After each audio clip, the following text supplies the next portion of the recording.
Bonjour, merci de nous accueillir chez vous, en Martinique, en Guadeloupe, en Guyane, en France, en Belgique, au Luxembourg et sur les réseaux sociaux. Donc, comme tous les mercredis, dans Bamrin Conseil, je reçois une personne qui vient nous parler de ce qu'elle fait, de son actualité, de ce qui se passe, qui nous donne des conseils. Et aujourd'hui, on a Gilbert Pagot, qu'on ne présente plus. Gilbert, bonjour. Bonjour. Quelle belle chemise, Gilbert. Oui, mais je crois que je suis déjà venu avec. Mais moi, je ne t'avais pas encore vu. Donc, Gilbert, merci d'être là. Donc, Gilbert, ton actualité, on ne te présente plus, mais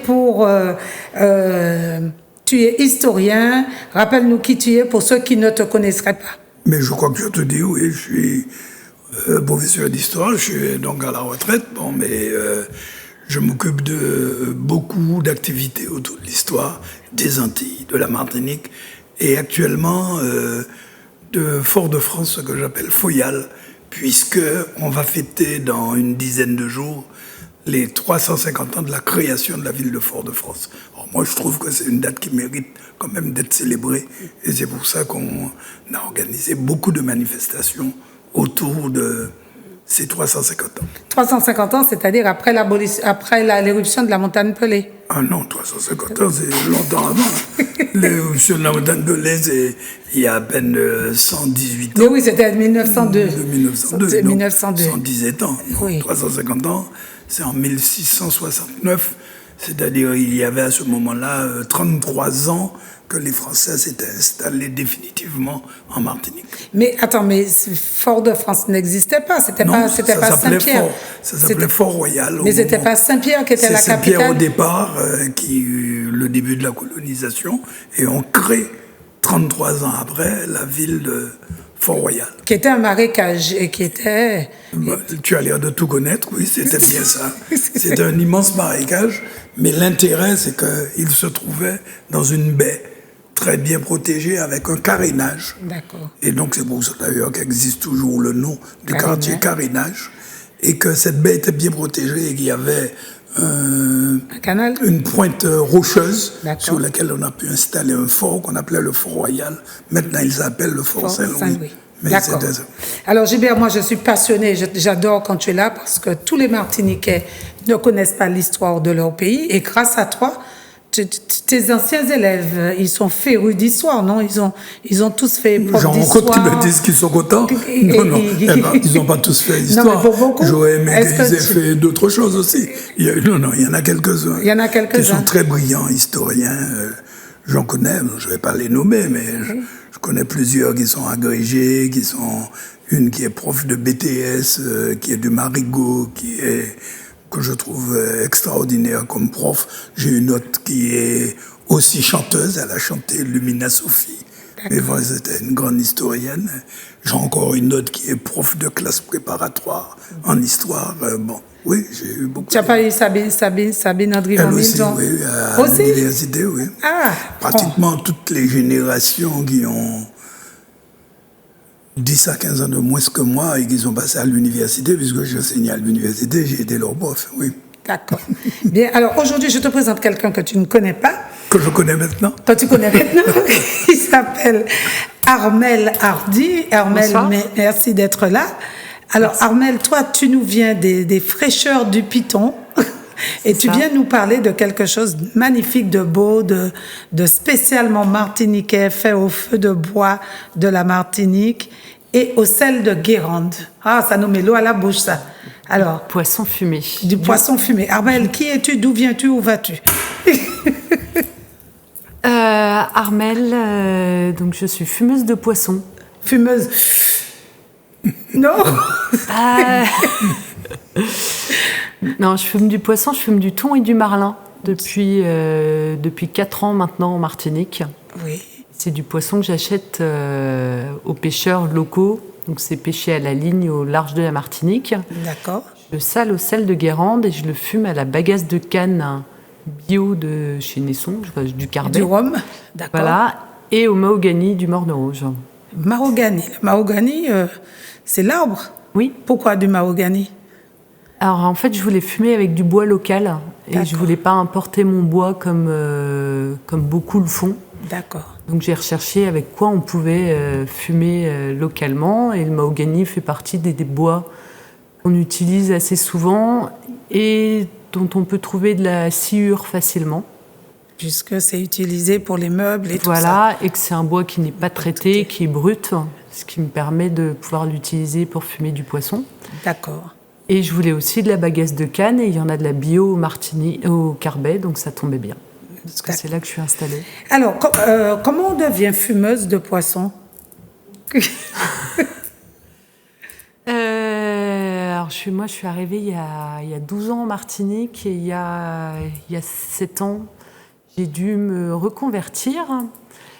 J'ai cherché, je suis ingénieure en agriculture à la base, j'ai toujours travaillé dans l'agroalimentaire et je voulais faire de l'aquaponie, c'est-à-dire élever des poissons élever des herbes aromatiques et des salades avec des poissons. Oui. Et je me suis dit que j'allais fumer ces poissons. Donc je suis allée apprendre en Bretagne à fumer du saumon. C'est la technique que j'utilise pour fumer le thon et le marlin. C'est vraiment la même technique que le saumon. C'est fumer à basse température, à froid. Froid? Comment on peut fumer à froid? Eh bien, en fait, je m'arrange pour que la température ne monte pas au-dessus de 30 degrés pour pas cuire le poisson. Il reste cru, comme le saumon fumé qu'on peut trouver. Okay. Et donc, je suis allée apprendre à fumer du poisson. Et puis, après, je cherchais un terrain agricole pour faire mon projet d'aquaponie. J'ai jamais trouvé le terrain, mais j'ai trouvé un local que j'ai transformé en fumoir. D'accord. Et donc, en Martinique, ça existait déjà, le fait de fumer du poisson? Ou il y a eu un fumoir à casse-pilote dans les années 85, je crois. Qui était monté avec les pêcheurs de casse-pilote. C'était pour le volant. Ouais. Ils faisaient beaucoup de volants. Ouais. Et donc ça a été le premier fumoir, le seul officiel. Et moi, en novembre 2015, j'ai ouvert le mien et j'étais la première à avoir un agrément sanitaire. Alors voilà, et pour fumer, alors on a des images là. Qu'est-ce que c'est? C'est ton fumoir? Oui, tout à fait. C'est l'intérieur du fumoir. C'est là où je sale le poisson, cette pièce. Voilà. Et il y a là où je nettoie mon poisson, parce que j'achète le poisson donc directement au pêcheur. Et je vais le découper, le nettoyer. Là, on voit la découpe. C'est ça. C'est là où je tranche mon poisson. Donc tout est tranché à la main par mes soins avant d'être conditionné. Donc là, c'est là où je le pèse et où je le mets soit dans des barquettes, soit et je le mets sous film, sous vide, pour qu'il puisse se conserver un certain temps. Et maintenant, donc ça, c'est une façon de le présenter. Voilà, sur des barquettes. Après, je le conditionne soit sous vide, et maintenant, je le propose aussi à mes clients. Je leur propose de ramener directement leur contenant pour qu'ils limitent les déchets. Les plastiques. Et voilà, il y a 2 jours par semaine où je peux directement... Et ici, quels sont les 2 jours où on peut venir acheter? Alors, on peut venir tous les jours en acheter, mais le mercredi et le samedi, si vous venez avec votre contenant, je peux vous le donner directement dedans sans... Mercredi et samedi, ouais. Matin. Mercredi et samedi matin. Voilà. Et donc, c'est à cette adresse? Et là, c'est rue des Délices au Carbet. Oui. Donc, c'est là où il y a le fumoir. C'est quartier La Jus quand on monte vers l'hôpital. D'accord. Et sinon, quand je distribue mon produit dans toute la Martinique. Donc là, c'est du thon, du thon jaune, que j'achète directement aux pêcheurs. Donc à chaque fois que les bateaux rentrent, je vais les voir, je leur achète du thon et du marlin, tout frais, pour le nettoyer, le congeler, parce que ça c'est obligatoire pour tuer les parasites. Comme ça reste du poisson cru et que c'est du poisson sauvage, ça a forcément été congelé à un moment ou à un autre. C'est les normes qui m'obligent ça. Et après, je le décongèle, je le sale et je le fume.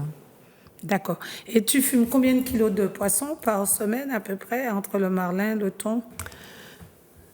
Je fume entre 60 et 150. Ah oui, quand même. Hein. En fonction des semaines, en fonction des mois de l'année. Ouais, pendant les fêtes, j'en fume pas mal. Entre décembre et avril, je fume plus de poissons. Et donc, on le retrouve dans tous les restaurants de l'île? Alors, on en retrouve dans beaucoup de restaurants. Dans tous les restaurants, j'adorerais. Oui. Mais on ne retrouve pas que le mien. Mais non, il faut demander le poisson fraîcheur des Pitons. D'accord. Qui est le seul qui a été fumé avec du sel de Guérande, avec du bois local et dans lequel il n'y a pas de sucre ajouté. Ah, parce que parfois on peut mettre du sucre. Pourquoi faire le sucre? Il paraît que c'est un exhausteur de goût. Ah oui, c'est vrai. Ouais. Et voilà, donc puis ça donnerait une texture différente au poisson. Après, moi, ma volonté, c'est vraiment de faire un poisson naturel, le plus naturel possible, avec les meilleurs produits possibles et le plus local possible. Donc il n'y a que le sel. J'attends que les salines réouvrent un jour. Mais, donc, oui, c'est vrai qu'on avait du sel aux salines. Voilà, pour l'instant, je vais le chercher à Guérande. Mais pourquoi pas un jour le fumer avec du sel local, ouais, ce serait chouette. D'accord. Alors, tu nous as amené quelques barquettes. Oui. Alors, moi, je vais remercier mes sponsors avant de voir les barquettes. Je vais remercier Lissac pour mes lunettes au 66 de la rue Victor Hugo à Fort-de-France. Et puis, le Village Africain pour mon collier qui est sur la route de... Bon, très bien. Non. Le village africain, Le village africain qui se trouve sur... quand tu quittes Oyoen pour aller vers la Galeria, comment s'appelle la rue qui est derrière, en bord de route? Oui, je sais. Tu vois? C'est Gondo. C'est Basse-Gondo. C'est Basse-Gondo, Californie? Oui, Basse-Gondo. Basse-Gondo, Californie. Voilà, le village africain, vous passez sur la route et vous allez voir, il y a de merveilleuses choses, du bissap. Il y a de tout là-bas et elle fait de très, très beaux colliers comme ça. Ça te plaît, Armel? Voilà, merci. Donc, voilà pour mes sponsors. Donc, alors, on montrait tes barquettes. Alors, j'ai ramené tous mes produits, des petits échantillons. Donc, il y a du thon fumé en pavé. Vas-y, montre un peu comme ça. Vas-y, tu le montres. Ouais, du comme thon, ça. non, reste comme ça, vers toi. Ok, comme ça, comme si tu me le montres. Du marlin. Du marlin. Après, donc ça, c'est des pavés de poisson. Après, je peux faire des tranches fines, comme on peut trouver du saumon, ce qu'on trouve habituellement en grande surface. D'accord. Donc, il y a du thon, du marlin. Je peux faire que là, thon, que marlin. Là, c'est du thon. Du thon. Ouais. Et c'est bien, il n'y a pas de peau, il n'y a pas... Tout se mange, tout direct. Alors, je ne sais pas si tu veux goûter, peut-être. Oui, on va faire Gilbert. Dégustation. On va faire une petite dégustation.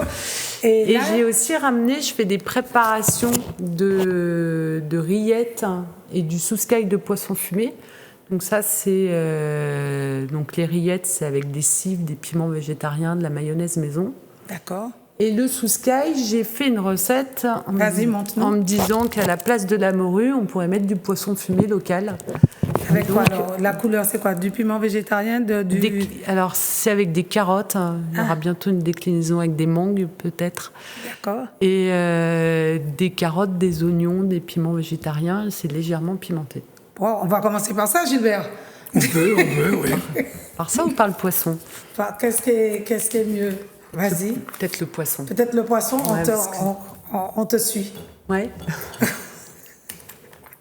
Du thon, du marlin, les deux? Non, du marlin, j'aime bien le marlin. Le marlin. Donc voilà, c'est comme ça, en direct, on va goûter. Et donc, les fraîcheurs des Pitons. Donc, ta boutique, elle est ouverte tous les jours. On peut te joindre au 06 96 21 31 49. Et après, je fais des livraisons toutes les semaines, un peu sur toute la Martinique. Je livre des restaurants, des épiceries fines, voilà, essentiellement, et des particuliers directement chez eux. D'accord, aussi, mais il ne faut pas habiter trop loin quand même. Particuliers directement chez eux, tu vas jusqu'où? Je vais jusqu'à Lens-Salane. Ah oui? Ouais, je ne fais pas encore la côte atlantique. Parce que aujourd'hui, je fais les livraisons toute seule. Alors, j'ai embauché quelqu'un il y a 1 an. D'accord. Mais je fais les livraisons toute seule. Et quelles sont les autorisations que tu dois avoir pour faire cette activité, pour fumer cette... Alors, à partir du moment où on fume quand on transforme de la viande ou du poisson, on doit se déclarer aux affaires sanitaires, à la DAF. Et pour pouvoir en vendre à un tiers, donc dans des épiceries ou dans un restaurant, on doit avoir un agrément sanitaire qui est obligatoire. D'accord. Avec une traçabilité. Alors l'agrément, ça, en fait, j'ai service des sanitaires qui viennent régulièrement chez moi vérifier que je respecte bien toutes les normes, la traçabilité, que je fais bien du nettoyage, que je vérifie bien que le nettoyage que je fais est fait correctement. Donc je fais des contrôles microbiologiques régulièrement de mon poisson. Je fais des prélèvements de surface pour vérifier qu'il n'y a pas de microbes dans mon laboratoire. Là où tu découpes et tout. Là où je découpe. Et cet agrément sanitaire certifie que je fais tout ça. Et je peux avoir des contrôles à n'importe quel moment dans mes locaux. D'accord. Donc ça, et j'ai dû présenter un dossier avant de démarrer. Ils sont venus visiter mon laboratoire pour tout valider. Et maintenant, ils viennent régulièrement. Donc je les attends prochainement. Et ça, ouais, c'est quelque chose qui certifie, quoi, qui peut... Qui rassure. Qui permet de garantir aux consommateurs qu'il est fait en respectant toutes les règles obligatoires. Il y a entre autres le fait de surgeler le poisson. Donc c'est de le congeler à moins 40 degrés.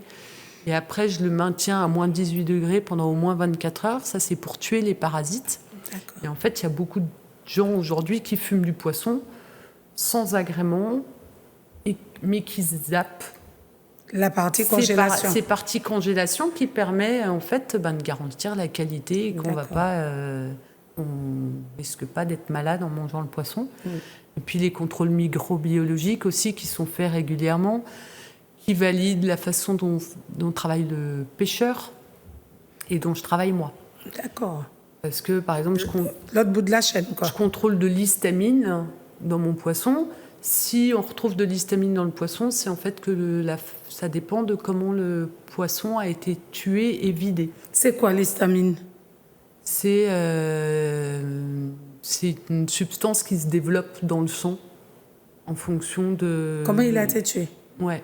Et ça peut être dangereux pour l'homme ? Oui, ça peut rendre malade.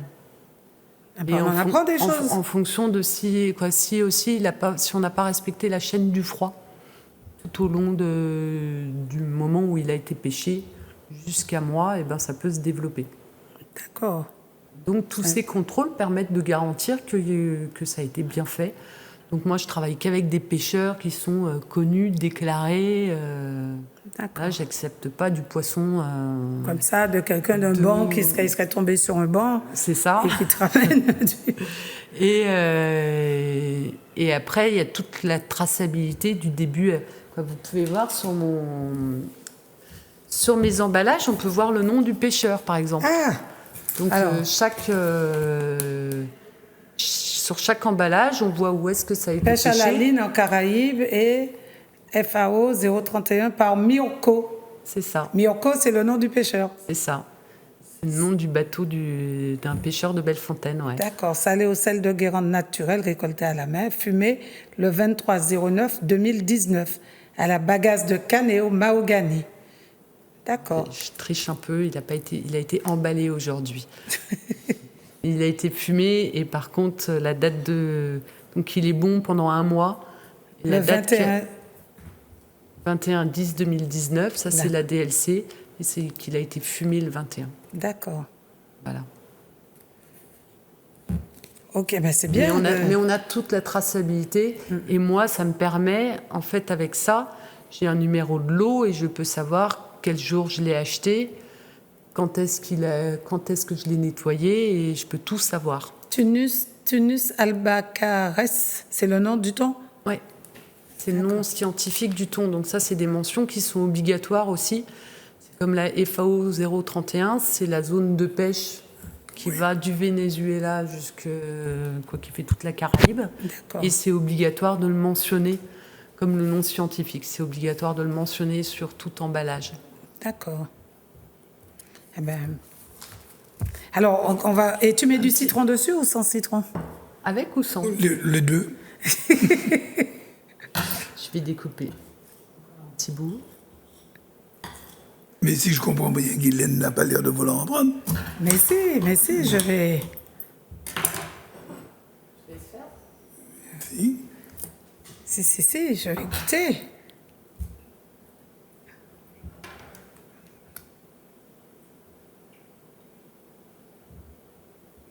excellent au goût, hein, tous les deux. Il est excellent. Ah. Donc là, on goûte le marlin. Là, vous goûtez du marlin, ouais. Donc je vais faire comme Gilbert, un morceau sans citron. Très très bon. Donc après, ça peut se manger comme ça, en salade. C'est vrai qu'il est bon. En tartare. Et au lieu de manger du saumon à Noël, on a intérêt à manger du poisson de chez nous. Bah, bien sûr. Des fraîcheurs du piton. Surtout que ça, c'est du poisson qui est sauvage, hein, qui a été pêché à la ligne. Donc c'est pas... Du poisson d'élevage. C'est pas du poisson d'élevage. Et c'est des pêcheurs qui sont respectueux aussi de leur environnement. Ils ont... c'est pas des pêcheurs, il y a beaucoup de saumon sauvage, mais qui sont pêchés au filet, ou du poisson du Pacifique. On trouve aussi du marlin et du thon, mais qui a été pêché dans le Pacifique, il est bon, qui est pêché au filet, où ils ramassent tout ce qu'ils peuvent. Et ils en jettent beaucoup de poissons quand c'est pêché au filet dans des énormes bateaux usines. Par rapport aux bateaux qu'on a ici où c'est pêché à la ligne, c'est quand même beaucoup plus respectueux du poisson. Et de l'environnement. Et donc de l'environnement, oui. C'était délicieux, hein? C'était très bon, excellent. Félicitations. Vous voulez du thon? Armel, c'est bon. Non, ça va pour le marlin. Pour le moment, ça va. Et donc, c'est présenté, vas-y, montre-le un peu, c'est présenté comme ça. Et ça équivaut à combien de... Donc, un côté du thon, un côté du marlin. Du marlin, ouais. Et là, il y avait à peu près 200 grammes. 200 grammes. Donc, ça fait 6 tranches. Ouais. Et ce qui est bien, c'est que les tranches, elles sont assez épaisses. C'est pas des tranches fines, transparentes. Alors, c'est tranché à la main, ça dépend de mon... De mon coup de couteau. C'est ça, j'ai des bons aiguiseurs de couteau, des bons affûteurs. Oui, mais c'est bien parce qu'il y a une bonne consistance. On prend bien le goût du poisson. Du poisson. C'est très bon. Merci. Merci, Armel. Alors, mais tu restes avec nous, on n'a pas fini, on va goûter. Alors, Gilbert, ton actualité. Alors, on commence par quoi? Après cette mise en bouche. Donc, on commence par samedi 21. Donc, qui est passé. Donc, nous avions fait quelque chose sur ce qu'on appelle les trouvailles des fouilles foyalaises. C'est-à-dire un petit peu décrire tout ce qui était Fort-de-France.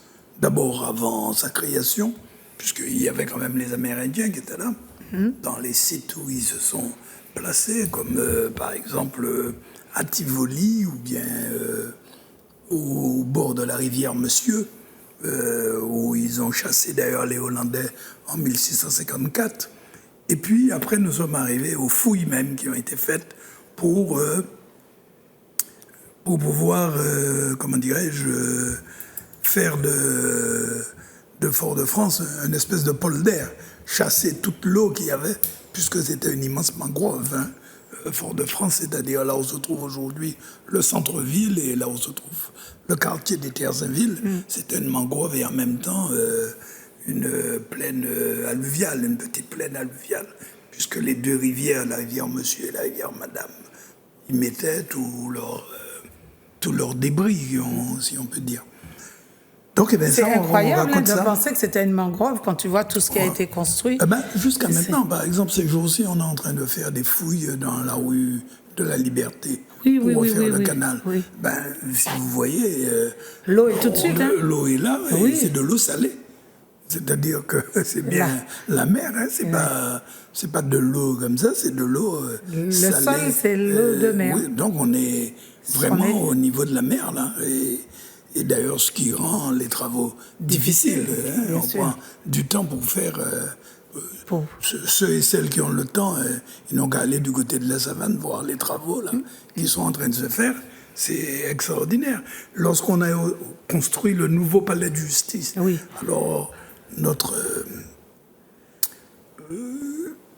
exposé qui était fait par Bruno Bérard, hein, le conférencier, qui est un archéologue, hein, c'est un maître de conférences en archéologie, eh bien, il a montré un certain nombre d'images, en particulier de ce site. Et on voit, par exemple, tout le canal qui longeait la rue qu'aujourd'hui qu'on appelle la rue Moreau de Dionys. Oui. Et qui auparavant s'était appelée la rue Ernest Renan. Renan, puisqu'il y avait le lycée Renan. Oui. Mais avant, les gens l'appelaient la rue des Fossés. Parce que c'était là qu'il y avait un immense fossé qui reliait le carénage à la rivière Madame pour pouvoir chasser l'eau. Tout comme on a fait un deuxième immense fossé, c'est sur tout le boulevard de l'Alvé, ce qu'on appelle le boulevard Général de Gaulle. Quand vous voyez ce joli boulevard aujourd'hui, qui est large de 35 mètres, et puis avec double fil, etc. et tout, il faut savoir qu'à l'époque, c'était un immense canal de 35 mètres. Et que, par conséquent, on traversait en canot. On reliait, et Fort-de-France, le centre-ville, c'était une ville. Donc, il a parlé de ça. Il a parlé aussi, de comment on a construit le Fort Royal. Alors, ce qui s'appelle aujourd'hui le Fort Saint-Louis. Comment on a construit le Fort Royal avec... Et puis, la pluie nous a gênés, puisque c'était... Oui, c'est en étant une période, oui. La pluie nous a gênés, mais probablement nous referons cette conférence, puisque nous avons choisi de faire beaucoup de conférences en plein air et gratuitement, pour que les gens viennent, pour qu'ils ne disent pas... Sauf que nous sommes en période cyclonique ou de pluie, et que par conséquent, ça nous coûte cher, parce que beaucoup de ces conférences, nous allons être obligés d'installer des tentes abris, et puis d'ailleurs aussi de leur vendre des petits parapluies de Foyal 350. J'ai oublié d'en apporter un, je vous montrer de très beaux petits parapluies transparents, plastique, qui vous permettent d'abriter et de pouvoir suivre la conférence. Ces parapluies d'ailleurs, alors eux nous les vendons pas très cher, mais on est bien obligé puisqu'on n'a pas beaucoup d'argent. On a eu de l'argent de la DAC, la Direction des Affaires Culturelles, on a eu l'argent de sponsors privés, on a eu de l'argent, enfin des moyens logistiques fournis par la ville de Fort-de-France et des moyens logistiques fournis par un certain nombre de commerçants de Fort-de-France. Par exemple, un bar comme La Croisière, par exemple, nous avait passé son local pour faire une réunion qu'on avait faite sur la communauté indienne. Nous allons faire la même chose pour la communauté chinoise. Nous allons probablement le faire sur le terre-plein de Lumina Sophie. Là. Oui. On va probablement faire ça là. Faire l'hôtel Simon. Oui, c'est ça. Nous allons faire aussi une conférence au sommet du parking du port pour pouvoir... oui, il y a un parking au port. Ah, tu vois, tu ne connais même pas. Lorsqu'on prend le bateau pour aller à Sainte-Lucie ou à... Ah oui, chez aller à la Dominique. Chez Abol. Chez Abol. Lorsque on va là, il y a un parking de 2 étages. Oui. Et lorsqu'on est sur le sommet de ce parking, on a une vue sur toute la baie. Nous allons donc faire une conférence sur l'histoire du port, sur la vie, sur la vue la vue de ce parking, de chez Marcel Abol. Et donc nous faisons toutes ces conférences, la semaine prochaine, à partir du 3 octobre. Le jeudi 3 octobre. Le jeudi 3 octobre, pourquoi je le répète, mais pour moi c'est important, le jeudi 3 octobre, c'est le jour du 350e anniversaire de la fondation de Fort-Royal. Fort-Royal, c'est l'ancien nom de Fort-de-France. Et donc ça commence par une balade poétique. Ça commence par la balade poétique qui est menée par Colette Césaire. Colette Césaire, ça s'appelle d'ailleurs Une voix pour un texte. Et elle fera 2 représentations, le jeudi 3 et le vendredi 4. Alors le vendredi 4, nous avons en fait 2 manifestations parce que c'est le même jour que nous faisons la conférence sur le port. Mais ceux qui seront déjà allés la veille, parce que la salle ne prend que 150 personnes. Donc s'il y a 300 personnes... Tu parles de la salle Aimé Césaire. La salle Aimé Césaire, le théâtre Aimé Césaire. Pour entendre Cahiers d'un retour au pays natal, je vous assure que c'est un très très beau spectacle qui est très bien travaillé. Oui. Et Colette Césaire, elle a une très très belle voix. Et puis le même jour du 3, il y aura l'ouverture du musée, de l'espace muséal Aimé Césaire. Donc il y aura la visite du bureau d'Aimé Césaire. Alors pour les gens de moins de 18 ans, c'est gratuit. D'accord. Pour ceux qui ont entre 18 et 60 ans, ça va coûter 5 euros. Et pour ceux qui ont plus de 60 ans, ça va coûter 3 euros. Alors, mais ça, c'est les tarifs que font le centre muséal Aimé Césaire. D'accord. Ensuite, nous avons, alors là, le vendredi 4. Le vendredi 4, et probablement, non, pas le vendredi 4, le samedi 5. Oui. Le samedi 5, nous avons le discours sur le colonialisme. Discours sur le colonialisme qui est mis en scène par Marianne Mathéus. Je ne sais pas si vous la connaissez, mais Marianne Mathéus avait été une collaboratrice de Toto Bicinte. Elle jouait et chantait avec Toto Bicinte. Et c'est une très grande actrice. Elle joue d'ailleurs à Vincennes, au Théâtre de la Tempête. Là, et elle présente cette pièce qui est très très belle. Ils sont 4 intervenants dans cette pièce, ce discours. Et la troupe s'appelle Troupe Moun Sans Mêlée. Ils appellent ça la troupe Moun Sans Mêlée. Donc elle fera 2 représentations, une le samedi 5 et à 19h et une autre le dimanche, mais on va le faire un peu plus tôt. On va certainement faire dès 17h pour libérer les gens. C'est le dimanche. On va certainement le faire plus tôt. Et en même temps, ce sera accompagné d'une exposition qu'elle avait faite toujours à Vincennes. Sur Aimé Césaire. Sur Aimé Césaire. Ce sera gratuit, ce sera dans le hall, etc. Ça, c'est pour... Ça, c'est pour le samedi 5 et le dimanche 6 octobre. Ensuite, le mardi 8, nous aurons quelque chose à l'Atrium, sur l'immense couloir de l'Atrium qui part du premier étage et qui, au premier étage, on part du balcon. Oui. Et puis on remonte ce balcon et on entre dans une grande salle où on pourra réunir les gens. Et puis on reprend un long couloir qui va jusqu'au fond de la salle. Et là, il y aura tout au long de ce parcours un certain nombre de tableaux représentant les registres d'individualité. Alors, qu'est-ce que c'est que les registres d'individualité? Ce sont ces fameux registres qui ont été rédigés en 1849, au lendemain de l'abolition de l'esclavage, où on accordait aux anciens esclaves un nom, une identité. Donc, ils avaient pris une identité et tout. Et grâce à ces registres d'individualité, non seulement on retrouve ces gens, mais on retrouve un petit peu leur chronologie. Qui ils étaient quand ils étaient esclaves et tout. Mais comment ils ont eu les noms.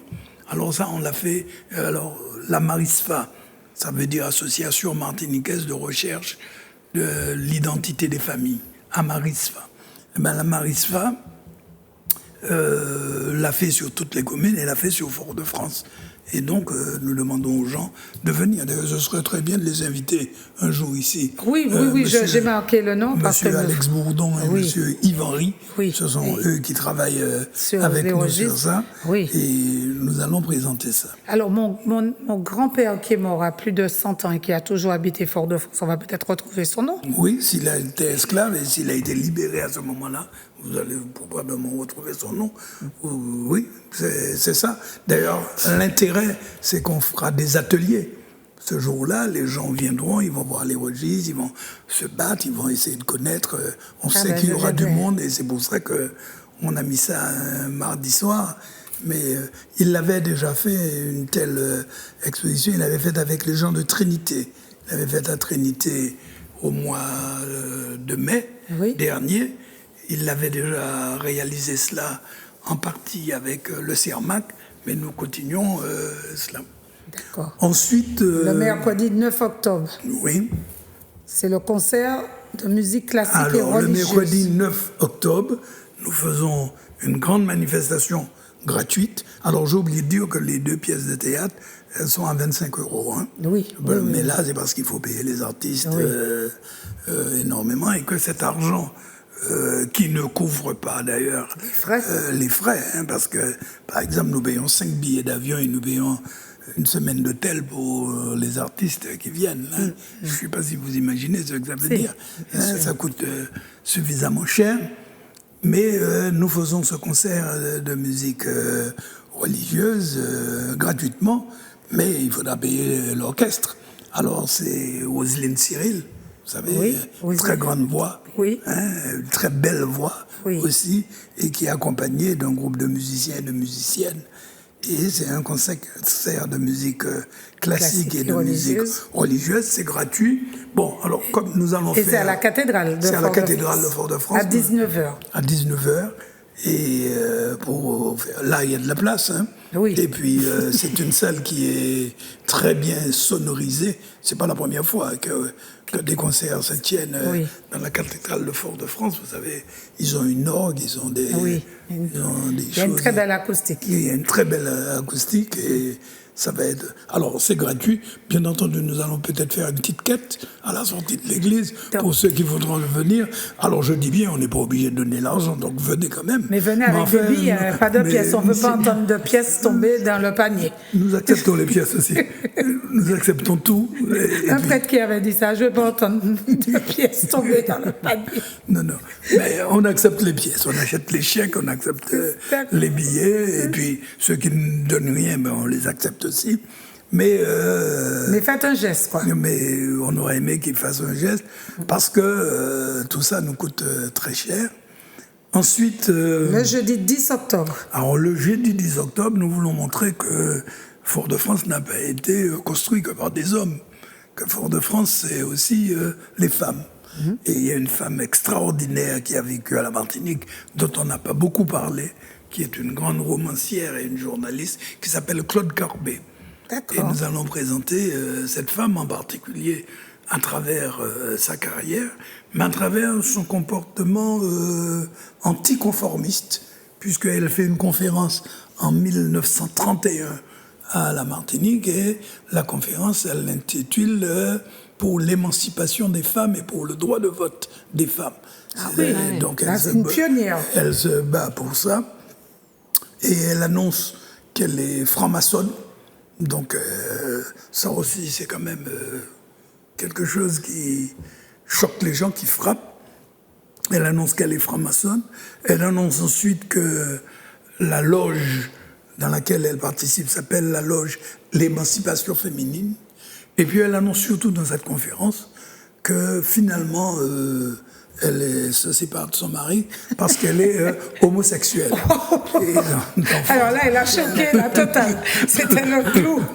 Donc dans Fort-de-France, qui à l'époque est une ville qui vit son destin à la vieille France et à la manière très traditionnelle. Et là, on est en 1931. 1931. Donc 80 ans, 89 ans à peu près. Oui, il y a 89 ans et puis, je ne sais pas si vous imaginez que pouvait être Fort-de-France, ou quand vous dites que vous êtes pour le divorce, que vous êtes homosexuel, que vous quittez votre mari, que vous êtes dans une loge de franc-maçon, et que vous êtes pour le droit de vote. Et elle était martiniquaise? Oui, c'est une Martiniquaise, Claude Carbet, qui a écrit beaucoup d'ouvrages, y compris des ouvrages sur l'histoire de la Martinique. Elle a écrit aussi Douchéry, elle a écrit plusieurs romans, et elle a eu, je l'ai connue, j'étais gamin, elle avait une petite librairie qui s'appelait la librairie à la rue Michel Cher, et elle vendait que des livres d'histoire antillaise, et elle soutenait d'ailleurs une revue qu'animait Anka Bertrand, qui est morte entre-temps, et Anka Bertrand, la revue qui s'appelait Parallèle. Et moi, ça m'intéressait d'aller là, parce qu'elle avait... c'était rare, elle avait des ouvrages uniquement sur les Antilles. Puis elle vendait des livres scolaires, parce qu'il fallait quand même qu'elle gagne sa vie. Elle vendait des crayons, etc., des gommes et des buvards, etc.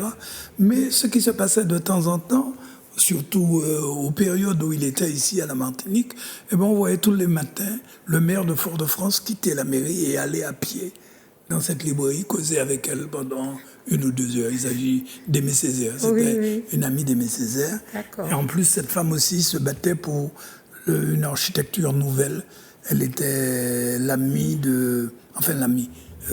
connaissance d'un grand architecte, le nom ne me vient pas, mais c'est lui qui a construit la maison des syndicats, c'est lui qui a construit la maison des Monts Plaisir derrière Paradis.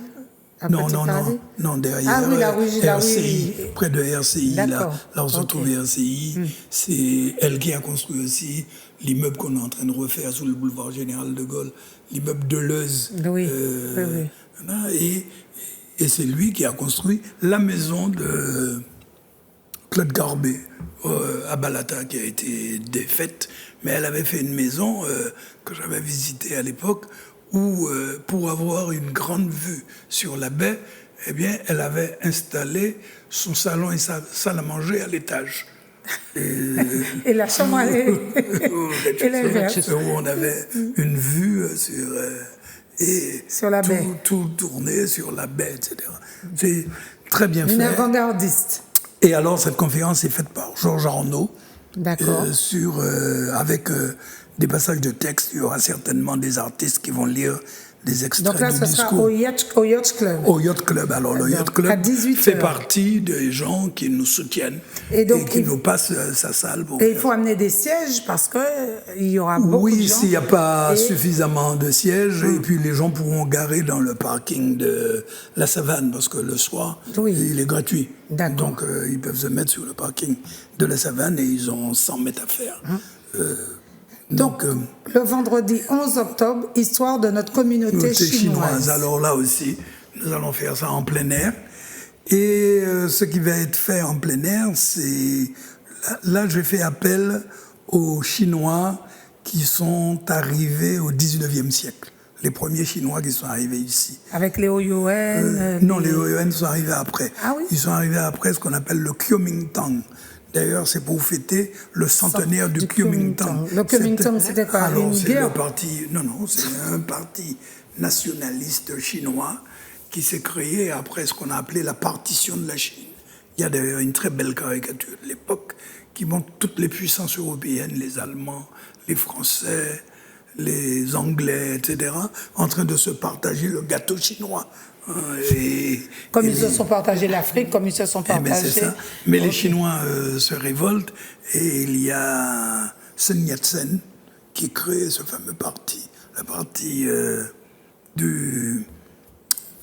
pour la révolution chinoise, quoi. Et il le crée en 1919. Alors, tous les gens qui sont arrivés avant... Donc j'ai choisi cette date parce que c'est l'époque du centenaire du Kuomintang. Et je demandais à un certain nombre de descendants des vieilles communautés chinoises d'en parler. Par exemple, on va nous parler de Pong Song. Pong Song est arrivé au 19e siècle, mais il a été élu après conseiller général du Robert. Ce qui prouve que ils se sont bien adaptés. Ils se sont bien adaptés, un peu comme Armel qui nous fait du poisson. Qui nous fait du poisson. Ils se sont bien adaptés. Il était élu, donc reconnu martiniquais en arrivant là. Nous allons parler aussi des Yangting. Ah, d'accord. Nous allons parler aussi des... mais pourquoi son nom ne vient pas alors qu'elle me fait une très... Non, les Yongying. Yongying, oui. Ah oui, ce sont les... Yongying. Et la plupart de ces gens, d'ailleurs, vont nous présenter des actes notariés qui montrent comment leurs arrière-grands-parents se sont retrouvés à la tête d'habitations comme géreurs, comme gérants, etc. et tout.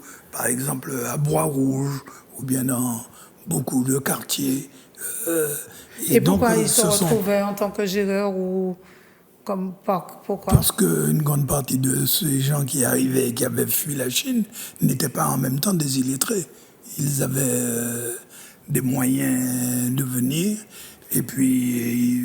Ils maîtrisaient l'écriture. Ils sont venus pour fuir... La Chine connaissait au 19e siècle une vie extrêmement dure, puisque avec le partage colonial... Et ils ont perdu beaucoup de choses et leur problème, c'était la grande émigration chinoise qui commence au 19e siècle et qui va dans le monde entier. Nous avons reçu que très peu de gens.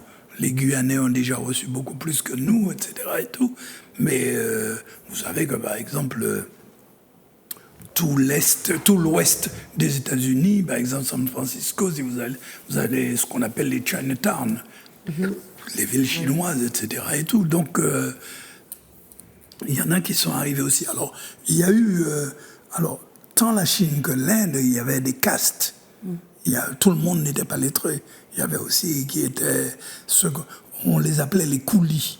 Alors, le mot coulis, ce n'était pas réservé qu'aux seuls Indiens, d'ailleurs. Ah, c'était réservé aux Chinois aussi? Oui, le mot coulis, ça veut dire que vous êtes... un travailleur. Vous êtes un travailleur, enfin, un jobber que l'on peut utiliser comme Servile, on veut. C'est pour ça que le terme est péjoratif. Le terme est péjoratif. Quand je l'emploie, c'est pas dans le sens péjoratif, c'est pour dire que ce sont des gens qui étaient méprisés, qui étaient considérés comme des moins intouchables. D'ailleurs, on employait le mot, etc. Donc, nous allons quand même parler de cette communauté qui s'est insérée dans la vie à la Martinique. Alors, et qui s'est bien insérée, parce que moi, tous les Yungying que je connais, ils sont métissés, ils sont avec des Noirs. Oui, maintenant, oui, ou bien même les Yangting aussi. Yangting, les on en avait Yungying. plein qui sont avocats. Je connais 2 jeunes avocates, dont l'une a été mon élève, qui sont... il y avait les pharmaciennes Yungying, c'est au Lamentin. Les Yangting, etc. Donc, nous allons parler de ça. Donc, ça, c'est toute la grande semaine. Bien entendu, on n'aura pas fini, parce que ça continue jusqu'en décembre. Nous allons faire d'autres manifestations. Jusqu'en décembre. Oui. Non, ça a commencé depuis mars. Mais là, c'est la grosse semaine autour des 350 ans. Mais nous allons continuer quelques manifestations jusqu'en décembre en particulier, parce que cette année, c'est le 60e anniversaire des événements de décembre 59 à la Martinique. Donc, nous allons faire quelque chose en décembre. On rappelle, décembre 59, on rappelle que c'est l'histoire de l'OJAM, l'histoire des... L'OJAM vient de ça après. Enfin, c'est l'histoire d'une émeute, mais enfin, je ne vais pas en parler là maintenant parce que je ne vais pas être trop long. Il faut laisser la parole à Armelle aussi. Comment on est au courant de toutes vos manifestations? Eh bien, comme vous m'avez donné votre numéro, je vais vous envoyer ce qu'on appelle un WhatsApp. Et vous l'aurez. Avec plaisir. Vous l'aurez. Le problème, c'est que je voudrais que la presse... Et les autres, ils font comment? Je voudrais que... Mais oui, mais c'est ça qui est dramatique. Moi, je voudrais que la presse... cette caméra-là, ils nous regardent. Je voudrais que toute la presse nous annonce. Annonce, parce que j'envoie les trucs à la presse. Mais vous avez une page Facebook? Nous avons une page Facebook qui s'appelle Foyal 350. D'accord. Foyal 350. Nous avons aussi ma propre page Facebook, la mienne, mais il y a Foyal 350. On essaie de faire WhatsApp. Là, j'ai un certain nombre de gens qui m'ont donné leur nom, ce qui fait que j'envoie ça à 2400 personnes. Bon, mais c'est pas beaucoup. Ah non, c'est beaucoup, parce que quand il y a une conférence de Gilbert Pagot, tu as intérêt à arriver tôt. Parce que si tu arrives à l'heure de la conférence, tu ne rentres pas dans la salle. Mais j'imagine. Tu ne rentres pas dans la salle, j'ai testé. Ça doit être passionnant. Passionnant. Alors, j'essaie d'être court, mais je vais animer moi-même une conférence en début décembre sur Épiphane de Moiran. Voilà un personnage qu'on ne connaît pas. Épiphane de Moiran. Moiran, oui, tu vois. Jamais entendu. Mais bien sûr, c'est bien pour ça que je vais en parler. Et Épiphane de Moiran, c'est un prêtre capucin qui a été prêtre dans la chapelle de Fort-de-France, qui est devenue après la cathédrale, qui était la chapelle Saint-Louis. Et cet Épiphane de Moiran, en 1678, vous voyez comme c'est vieux, c'est-à-dire il y a 341 ans, a pris position contre l'esclavage. Et il a écrit un ouvrage qui s'appelait « Pour la liberté des esclaves et pour leur droit juridique de vivre librement ». Mais alors il écrit cela en latin, parce qu'il écrit au pape. Et donc le document n'a pas été tellement connu. Ensuite, on l'a emprisonné pour cela. Il a été emprisonné parce qu'il était envoyé après au Venezuela, ce qu'on appelle aujourd'hui les Vénézuéliens, mais qu'à l'époque on appelait la Grande Colombie. Et puis ensuite, il est emprisonné à la Havane. Et cette prise de position, c'est la première fois qu'un Français prend position pour l'abolition de l'esclavage. Nous sommes au XVIIe siècle. Ah oui, bien avant tout le monde. Et on ne connaît pas ce texte, et donc je vais en faire une conférence sur la vie d'Épiphane de Moirans. Alors, je ne t'en dis pas plus. Ah ben oui, eh ben, tu pour le viendras. moment.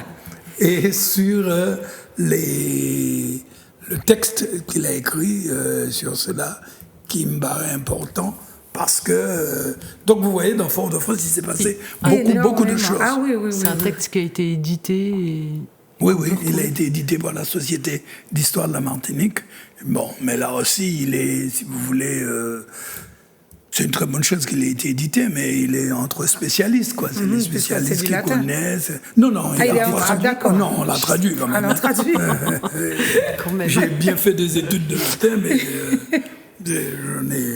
Non, il est traduit maintenant. Mais je veux dire qu'il est... Il faut le vulgariser maintenant. À faire étudier dans toutes les classes de latin. Toutes les classes, bien sûr. Alors, donc, Gilbert, merci. Alors, il y a juste un petit point. Oui. Nous allons quand même aussi aborder la vie artistique dans Fort-de-France, dans Fort-Royal. Et j'aurais avec le célèbre tango. Ah non, mais célèbre tango, c'est récent. C'est récent. C'est récent. Je vous parle au XVIIe, XVIIIe siècle, avec une dame qui s'appelle Christère Lozel, qui est une spécialiste de l'art colonial.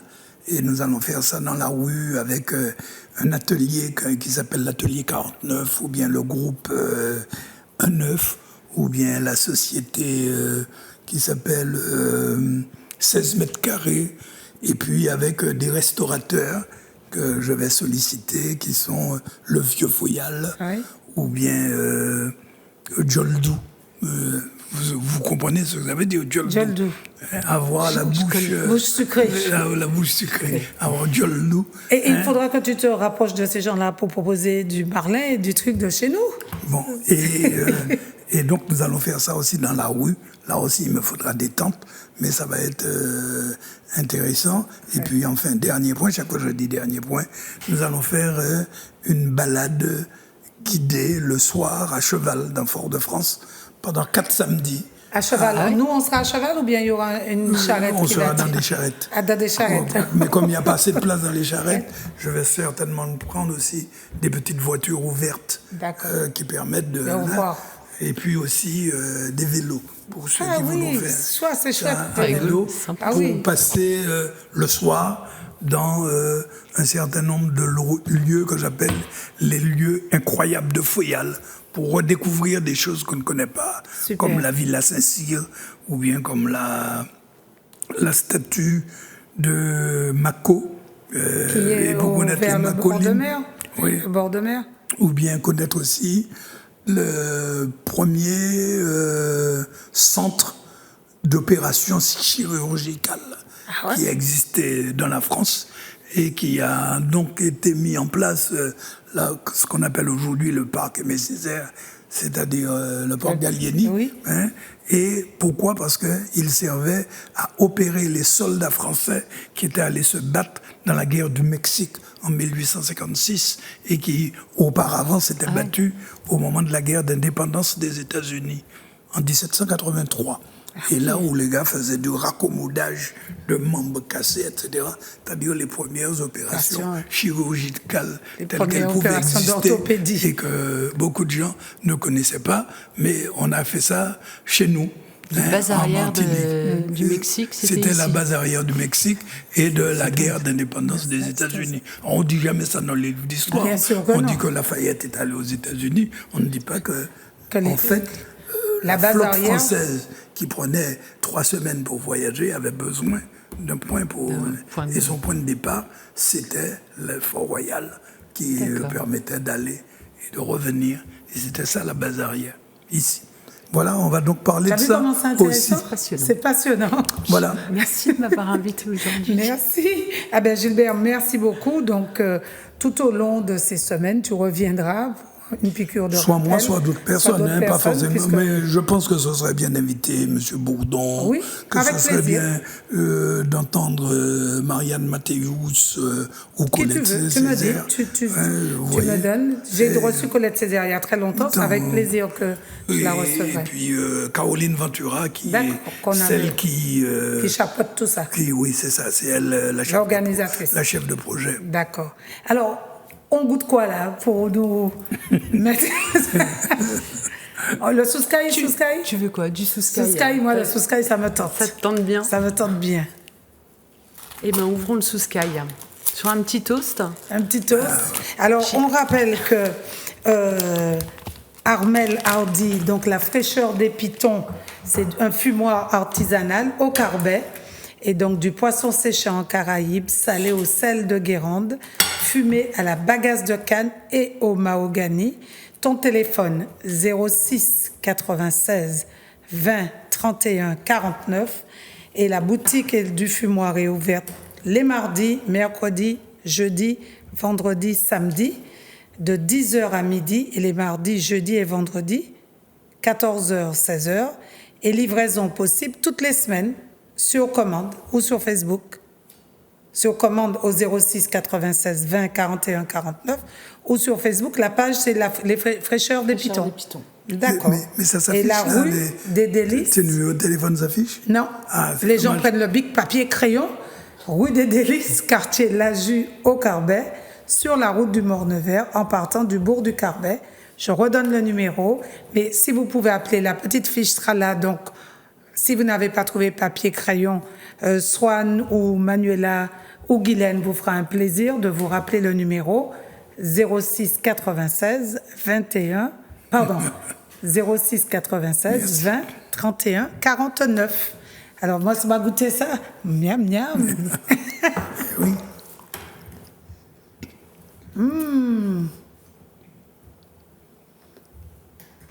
C'est vraiment bon. C'est vraiment bon. Le souskai est bon. On parle pas la bouche pleine. Ça se fait pas. Je vais en acheter pour offrir à mes artistes qui viennent de France. Là. Ah ben oui, voilà. Pour offrir aux artistes. Et puis c'est un goût pays, c'est un goût... on ne croirait même pas que c'est quelque chose qui est fait, mais c'est fait artisanalement. Donc c'est comme c'est à la maison. Comme à la maison. Comme à la maison. Donc je vous recommande le souskai de... Poisson fumé. C'est toi qui parles la bouche pleine, là-bas, vas-y. Pardon. Oui, le souskai de poisson fumé. Donc avec du marlin et du thon. Délicieux. Bien. Et on en fait des nems excellents. Ah Je ouais. conseille, c'est ma dernière trouvaille de faire des Des nems. nems. Des nems au souskai de poisson. C'est faire des nems, là? Mon mari.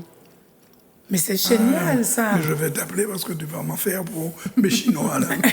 Mon repas chinois. Parce que j'aime mieux un repas chinois. Ah oui, dans le repas chinois des c'est nems, une c'est idée. génial, c'est une bonne idée, ça.